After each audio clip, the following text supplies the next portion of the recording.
Yeah, we're not going to go there in this interview. We know it's been a hard week. It's been a really hard couple weeks, but we're not going to gun control in this conversation.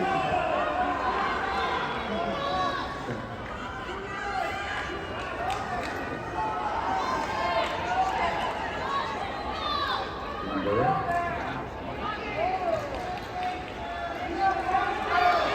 Okay. We wanted this. We wanted energy.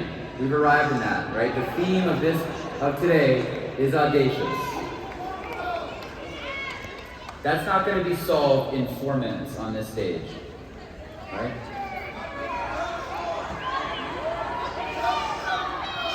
Some is better than that.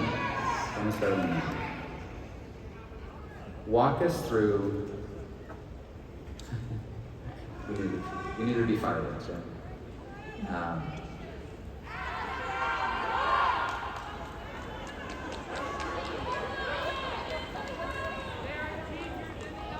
Gun-toting Republican, but pro-choice. Help me manage this room, Betsy. You brought up leadership. What is your thinking with this? I will step back. Yours. We all have opinions. I have mine, you all have yours. I've represented for a long time a very rural district. If you go into my rural district, there are people that hunt and fish. There are people with gun racks in their cars. I own guns. I'm a responsible gun owner. I'm a collector. And I think that we have so divided this debate on gun, no gun, that we're losing track of some of that stuff in the middle ground. And that stuff in the middle ground is, we have, by any definition, a shitty mental health system.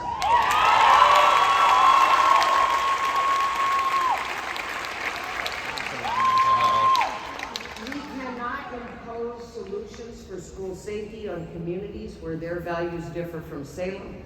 We need to listen to local school boards, parents, and teachers, find out what they need in their schools to make kids feel safe, and to let people, parents, answer the question, is it cool and safe to send my kid to school today? We need...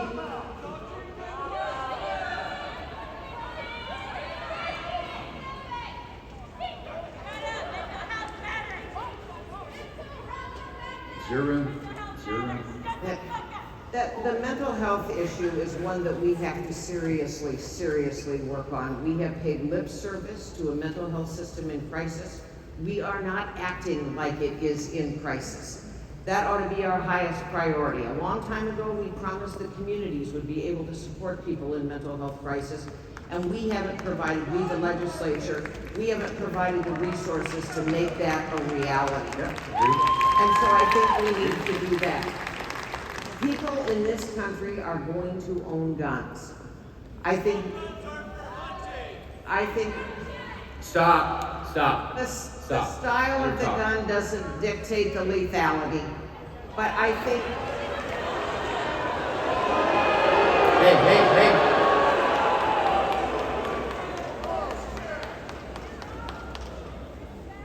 I think we also need to heavily involve accountable law enforcement in dealing with interdiction, with dealing with seeing the early warning signals.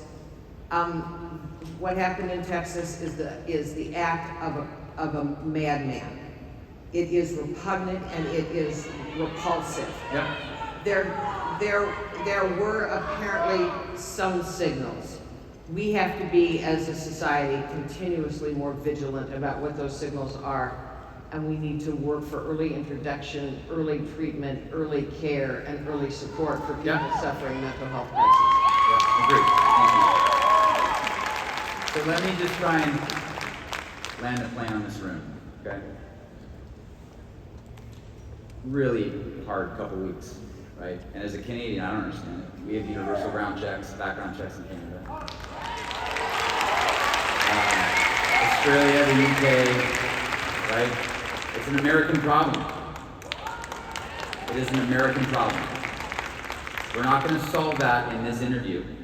We decided to do this 2 weeks ago. And I just want to share that in the time that I've had with Betsy, it's been amazing. Your character, your backbone, you are candid. It is what you see is what you get.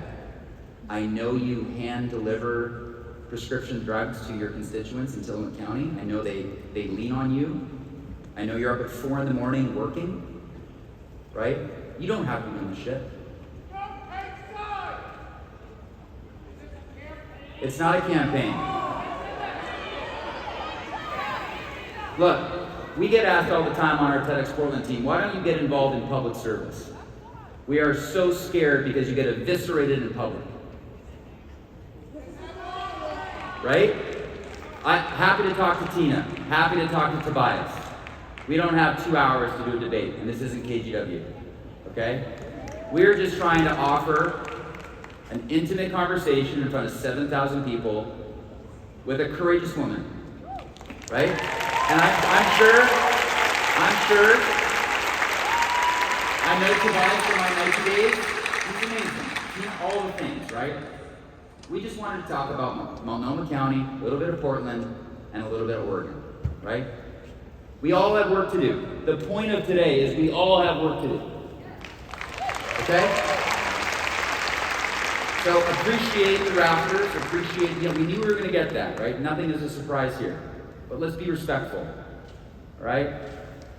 Lady in the twilight with resources still wants to lean into public service. She inspires me and all of our 70-person volunteer team. So, with respect, Betsy, thank you.